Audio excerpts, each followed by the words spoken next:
الحمد لله وكفى وسلام على عباده الذين اصطفى أما بعد فأعوذ بالله من الشيطان الرجيم بسم الله الرحمن الرحيم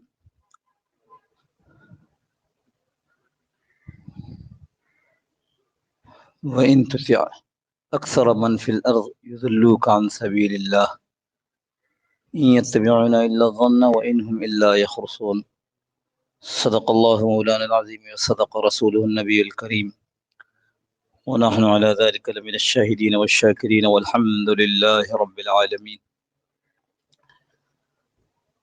اللهم صل على سيدنا مولانا محمد النبي الأمي وعلى آله وسلم تسليما كثيرا كثيرا اللهم رب الحل والحرام ورب البيت الحرام يا رب الركن والمقام أبلغ بروح سيدنا مولانا محمد منا السلام.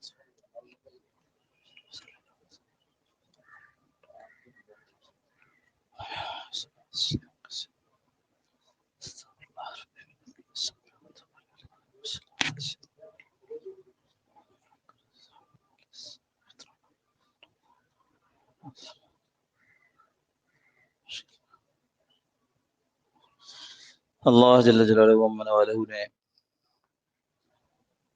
حضور اکرم صلی اللہ تعالی علیہ وسلم کے ذریعے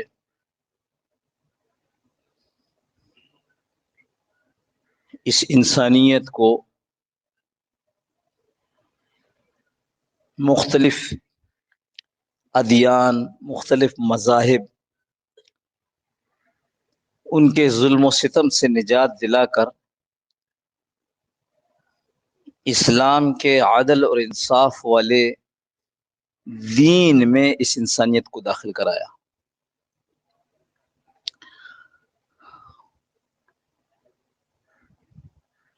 اور یہ جملہ جو میں عرض کر رہا ہوں، یہ جملہ میرا اپنا نہیں ہے، حضور صلی اللہ تعالی علیہ وسلم نے ایک جماعت تیار کی صحابہ کی، یعنی صحابہ کی میں سے ایک جماعت نہیں، ایک جماعت انسانوں کی ایسی تیار کی جس کو صحابہ کہتے ہیں۔ وہ اللہ کے رسول صلی اللہ تعالی علیہ وسلم کا پیغام لے کر، اسلام کا پیغام لے کر دنیا، ساری پوری دنیا میں بکھرے پھر گئے۔ آج کا زمانہ ہوتا تو شاید ہر چیز ڈاکومنٹ ہو جاتی، محفوظ ہو جاتی، ریکارڈ کر لی جاتی، لیکن وہ زمانہ ایسا نہیں تھا۔ کون کون کہاں کہاں گیا کچھ کہا نہیں جا سکتا،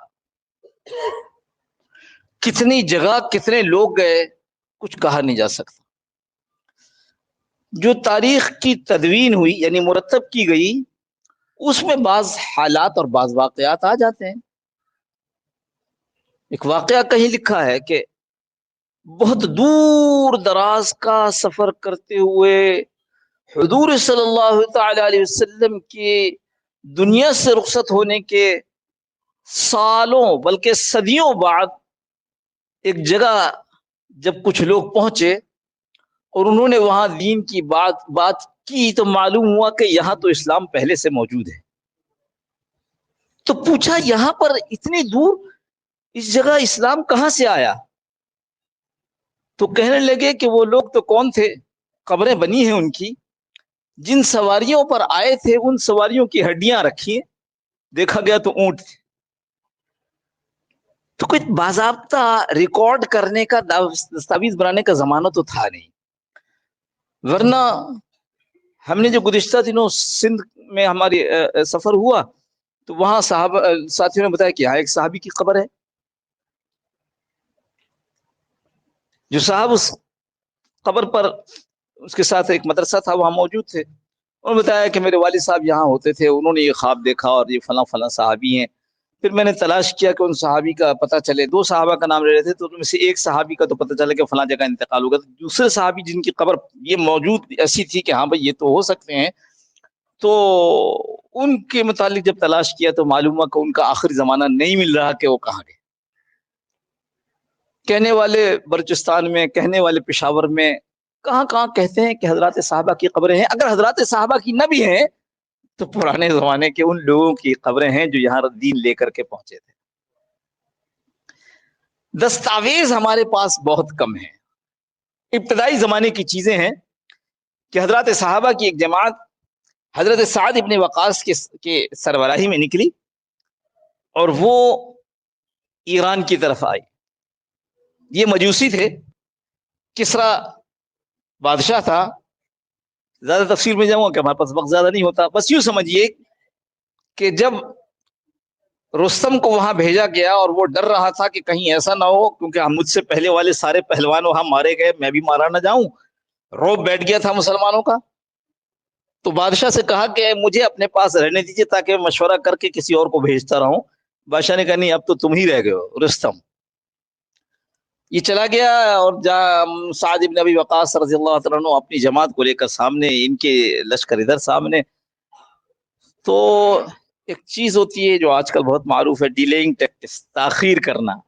اپنی قسمت کا فیصلہ ہو جائے اس سے پہلے کوئی تاخیری حربے تلاش کیے جائے. تو اس نے بھی کہا کہ ایسا کرتے ہیں کہ آدمی بھیجا اور کہا سعد ابن ابی وقاص رضی اللہ عنہ سے کہ آپ اپنا کوئی آدمی بھیجیں تاکہ ہم اس سے بات کریں. ڈائیلاگ, مذاکرات, یہ سب تاخیری حرب ہیں. ایک آدمی بھیجا, وہ واپس آ گیا. پھر دوسرے آدمی کو بھیج دیا کہ وہ ایک اور آدمی بھیج دیں. وہ بات کر کے واپس آ گیا. پھر تیسرا بھیجا. لیکن بالآخر لڑائی ہوئی اور اس کے نتیجے میں اس کو شکست اٹھانی پڑی. ہزیمت بے عزتی ہوئی. رستم نام اتنا بڑا کہ آج تک لوگ کیا رستم بڑے پہلوان کو کہتے ہیں. رستم زماں اس لیے کہتے ہیں کہ زماں مانے زمانہ, یہ زمانے کا بڑا پہلوان. نام نہیں تھا, یہ لقب بن گیا تھا. ان میں سے ایک نے جو رستم کے جگہ پر کھڑے ہو کر تقریر کی ہے, اس تقریر کے 3 جملے نقل کیے گئے. وہ تاریخ, وہ زمانہ تھا جس میں لوگوں نے تاریخ کو محفوظ رکھا.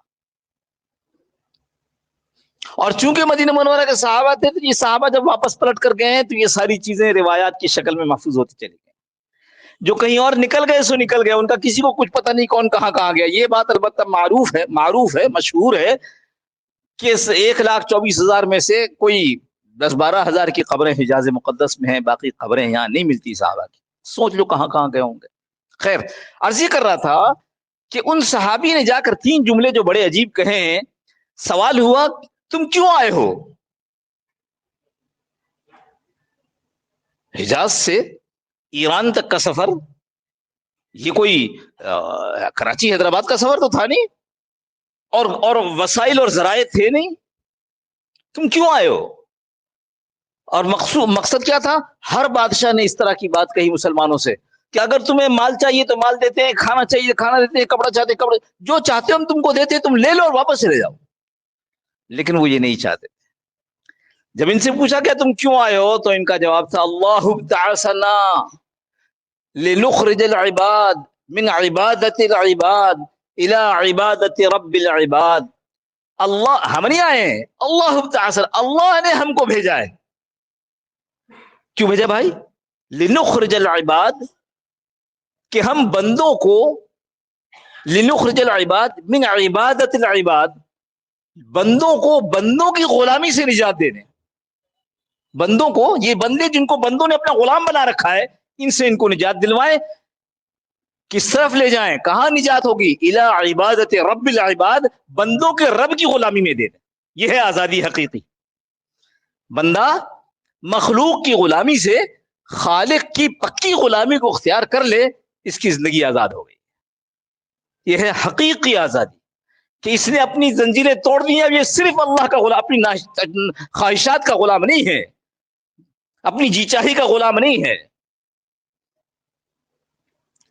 دوسرا جملہ فرمایا من الجور الادیان الى عدل الاسلام,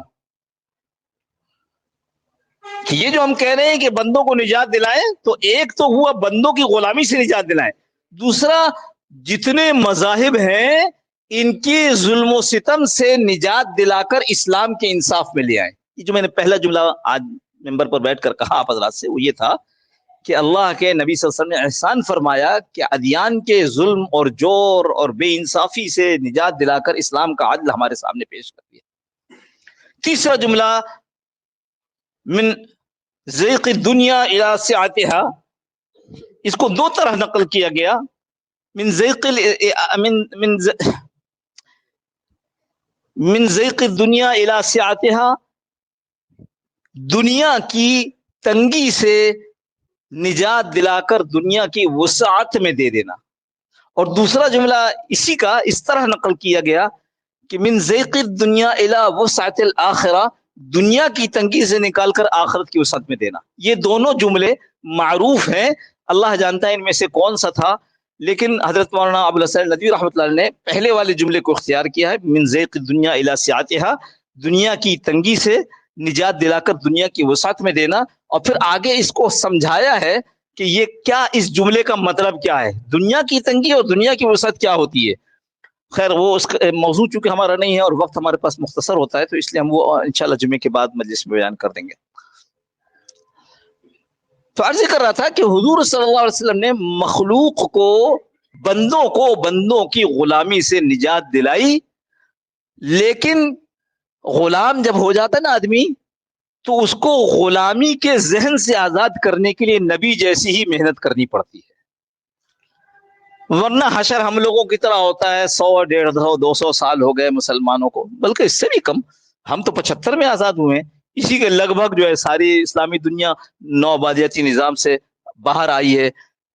انگریزوں یا ہسپانیوں، فرینچ اور اس کے علاوہ ڈچ ولندیزی جو تھے، وہ ان لوگوں کے حکومتیں تھیں.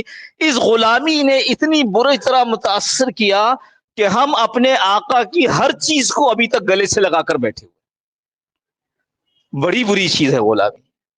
آدمی صرف عملی طور پر غلام نہیں ہو جاتا، بلکہ ذہنی طور پر بھی غلام ہو جاتا.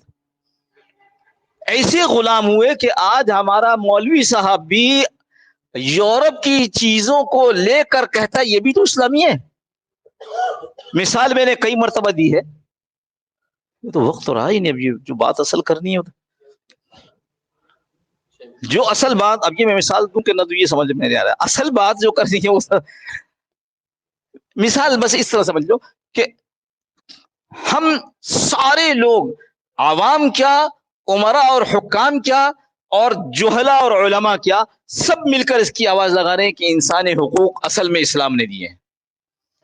جبکہ یہ بات کئی مرتبہ یہاں عرض کر چکا ہوں کہ انسانی حقوق کا اسلام سے کوئی تعلق نہیں ہے. قرآن اور حدیث کی ساری تعلیمات میں کہیں انسانی حقوق کا ذکر نہیں ہے. جس انسانی حقوق کی آج بات ہو رہی ہے وہ روزویلٹ، پریزیڈنٹ آف امریکہ، اس کی بیوی ایلینا روزویلٹ نے چند پرچے لکھے، چند مضامین لکھے فیڈرل پیپرز کے نام سے، اس میں سے نکال کر کے اس کو یو این او کا چارٹر بنا دیا گیا اقوام متحدہ کا، اور وہ لوگ کہنے لگا ہاں یہ تو ہمارا ہے. اسلام کی تعلیمات میں اگر انسانی حقوق نہیں ہے تو پھر اسلام کیا کہتا ہے لوگوں کے بارے میں؟ اسلام کہتا ہے ہمارے ہاں حقوق انسانی نہیں ہے، حقوق العباد ہے، بندوں کے حقوق ہیں. انسانی حقوق کا مطلب یہ ہے کہ مجھے نماز پڑھنا ہے، میری مرضی ہے، میں نماز پڑھوں گا تو مجھے روک نہیں سکتے، کر لو. انسانی حقوق کا مطلب یہ کہ نہیں مجھے شراب پینا ہے، مجھے شراب پینا تو مجھے روک نہیں سکتے، پیوں گا. مجھے زنا کرنا ہے اور ہم دونوں میں باہمی رضا اور رغبت ہے تو تمہیں منع نہیں کر سکتے. یہ ہے انسانی حقوق. ہم دو مرد ہیں لیکن ہم چاہتے ہیں کہ ہم ایک دوسرے سے شادی کریں، تمہیں منع نہیں کر سکتے. یہ ہے انسانی حقوق. ہمارے ہاں ہے یہ. پھر کیسے اسلامی؟ اسلام میں کیا ہے؟ حقوق العباد، بندوں کے حقوق. بندے بن کر رہو گے ہر کام کرنے کی اجازت ہے، لیکن بغاوت کر کے اللہ سے باغی بن کر رہو گے تو پھر کوڑے لگیں گے، پھر رجم کیا جائے گا. ابھی سمجھ میں آ گیا فرق؟ غلامی بڑی بری چیز ہے. اللہ کا لاکھ لاکھ احسان ہے کہ اس نے ہمیں آزاد کر دیا، لیکن ابھی ذہنی غلامی سے باہر نہیں نکلے.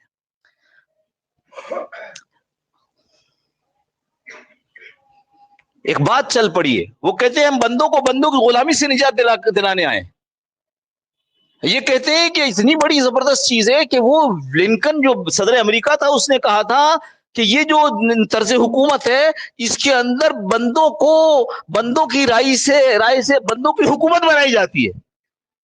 یعنی حکومت میں کون بیٹھتا ہے؟ وہی بندے. وہ اللہ کا نبی بندوں کی غلامی سے نجات دلانے کے لیے آیا. جو آیت قرآن کریم کی پڑھی، وَإِن تُطِعْ أَكْثَرَ مِن ذَلِكَ يُضِلُّوكَ عَن سَبِيلِ اللَّهِ، یہ جو لوگ ہیں یہ اکثر جاہل ہوتے ہیں، اللہ سے روکنے والے ہوتے ہیں. ان کی پیروی مت کیجیے گا، ان کے کہے پر مت چلیے گا. ان یتبعون الا الظن، یہ لوگ ہوتے ہیں یہ تو صرف اپنے گمان، اپنا جو خیال ہے اس کی پیروی کرتے ہیں، اس کے پیچھے چلتے ہیں، اٹکل کے یا خرسون اندازوں کے پیچھے چلنے والے. اسی لیے ایک قانون ایک دفعہ بنتا ہے، پارلیمنٹ بناتی ہے، 2 سال 6 سال 20 سال کے بعد کہتے ہیں اس قانون میں تو ترمیم ہونی چاہیے. کیوں؟ وہ اٹکل تھا، اب اندازہ ہو رہا ہے کہ اس میں کچھ غلطی تھی، 20 سال کے بعد پھر اندازہ ہوگا کہ اس میں کچھ غلطی تھی، کچھ عرصے کے بعد پھر اندازہ ہوگا اس میں کچھ غلطی تھی. لہذا اس پر بہت کچھ کہا جا چکا، بہت لکھا جا چکا. بہت سے لوگ جمہوریت کے حق میں بات کرتے ہیں، اسلامی جمہوریت بنا دیتے ہیں، بہت سے اس کے خلاف ہیں، اور اب تک الحمدللہ سب کچھ سن چکے ہیں. میری موضوع یہ نہیں تھا، میرا موضوع تو یہ اصل تھا جس پہ وقت زیادہ لگ گیا، آپ معاف فرما دیجیے گا، کہ یہ اصلاً اسلامی نہیں ہے. آپ اس کو اسلام کا لبادہ پہنانا چاہیں تو اپنے خیال میں پہنا کر اس کو آپ کوئی نہ کوئی حیثیت دیتے ہیں. دونوں طرف لوگوں کے دلائل ہیں، لیکن جس طرف کمزور دلیل ہے وہ بھی چونکہ علماء ہیں ہمارے سر آنکھوں پر، اور دوسری طرف والے بھی علماء ہیں وہ بھی ہمارے سر آنکھوں. میں جو آج عرض کرنا چاہ رہا ہوں یہ کہ اس سے پہلے کا جو وقت ہوتا ہے اس میں اللہ رب العزت کی اتنی نافرمانی ہوتی ہے کہ اس سے ملک پر، علاقے پر، قوموں پر رحمت کا نزول تو بہت مشکل ہے. سب سے پہلی چیز جو میں نے نوٹ کی وہ ہر کس و ناکس کی تصویر. جہاں تصویر ہو وہاں رحمت کے فرشتے نہیں ہوتے. آج بتاؤ کون سا علاقہ، کون سا محلہ، کون سی گلی ہے جس پر تصویریں لگی ہوئی نہیں ہیں؟ یہ مت کہیے گا کہ مولوی صاحب کی بھی ہیں، مولوی صاحب کی تصویر بھی حرام ہے. ہم شریعت کی بات کر رہے ہیں، ہم شریعت کی بات کر رہے ہیں، اللہ کی رحمت کی بات کر رہے ہیں. ہر گلی ہر محلہ تصویر سے بھرا ہوا ہے، چھوٹی بڑی تصویریں. اللہ کی رحمت کو کہاں تلاش کر رہے ہو؟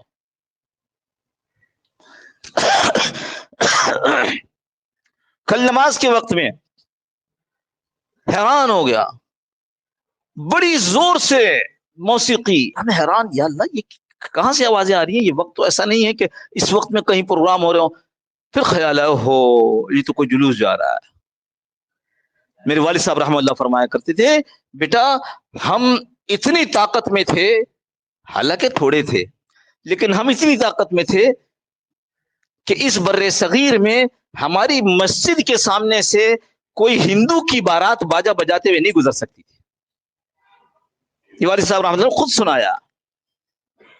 ان ہندوؤں کی اتنی ہمت نہیں تھی کہ مسلمانوں کی عبادتگاہ کے سامنے سے اپنی شادی کا باجا بجاتے گزر جاوے. ہم آج یہ اس کو بھگت رہے ہیں. کوئی نماز ہے، کوئی عبادت ہے، ہوا کرے.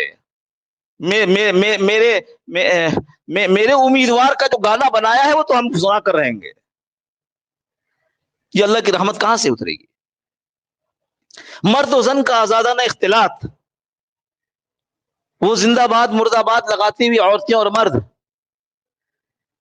اللہ کی رحمت کا باعث ہیں. یقین کی خرابی، یقین کی کیسی خرابی ہے ذرا سوچو.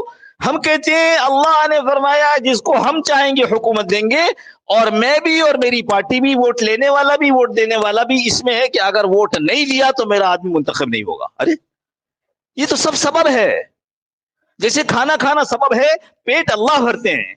یہ ساری جتنی کچھ ایکسرسائز اور یہ کچھ ہوگا یہ سب سبب ہے، نتیجہ کہاں ہے؟ اللہ کے پاس ہے. لیکن سمجھ یہ لیا کہ اگر میں نے زیادہ مجمع جمع کر لیا تو اللہ مجبور ہو جائیں گے مجھے جتانے پر. اللہ معاف فرمائے، اللہ پاک اس غلط یقین سے باہر نکال دے. کسی کی اس غلط یقین پر اگر موت ہو گئی، مجھے نہیں معلوم کہ اس کا حشر کن کے ساتھ ہوگا. اللہ سبب اختیار کرنے کو منع نہیں کر رہے، لیکن سبب کو سبب سمجھا جائے. اس کے لیے ایک دوسرے کا قتل، اس کے لیے نمازوں کو چھوڑنا، اس کے لیے اللہ کے احکامات کو توڑنا، اس کا مطلب یہ کہ ہم رب کو نہیں مانتے، ہم اس سبب کو سب کچھ سمجھتے ہیں. میں یہ کر دوں گا، میں وہ تیری حیثیت ہوگا کیا ہے؟ ابھی اللہ تیرا پیشاب بند کرتے تو اپنا پیشاب نہیں کھول سکتا. تو کہتا ہم سڑک بنوا دیں گے، تو کہتا ہم فلاں کر دیں گے، ہم امن لے آئیں گے، ہم مہنگائی ختم کر دیں گے. اب بھائی تیری حیثیت کیا ہے اس دنیا میں؟ اس دنیا کے کاروبار کو تم چلا رہے ہو یا رب چلا رہا ہے؟ میں یہ کر دوں گا. اور اللہ کی شان ایسی بگڑی ہوئی ذہنیتیں ہیں، ایسی بگڑی ہوئی ذہنیتیں کہ خال خال کوئی ایک آدمی ہوگا جس کے منہ سے نکلتا ہو کہ انشاءاللہ میں ایسا کر دوں گا، ورنہ پوری تقریر، پورے بیان، پورے جو مہم چلتی ہے اس کے اندر انشاءاللہ کا کہیں تذکرہ ہی نہیں. میرے دوستو، میں پھر کہہ رہا ہوں، وہ جو چیزیں ہیں جمہوریت کیا ہے کیا نہیں ہے وہ سب آپ حضرات جانتے بھی ہیں، کچھ باتیں عرض کر دی ہیں، لیکن اصل یہ ہے کہ اللہ کو راضی کرنے کا وقت ہے. ہم اس وقت میں اللہ کو اتنا ناراض کر چکے ہوتے ہیں کہ اللہ کے ہاں سے اچھے فیصلے آنا بڑی مشکل ہے. اللہ ہم سب کو توبہ کی توفیق نصیب فرمائے. ابھی چند دن باقی ہیں، کم از کم دیکھو، یا تو ہاتھ سے بدل سکتے ہو تو ہاتھ سے بدل دو، زبان سے اگر سمجھا سکتے ہو تو زبان سے سمجھاؤ، اور اگر اتنی بھی قوت نہیں ہے تو دل سے اس کو برا سمجھو. فرمایا وذالک اضعف الایمان، یہ ایمان کا سب سے کمزور درجہ ہے.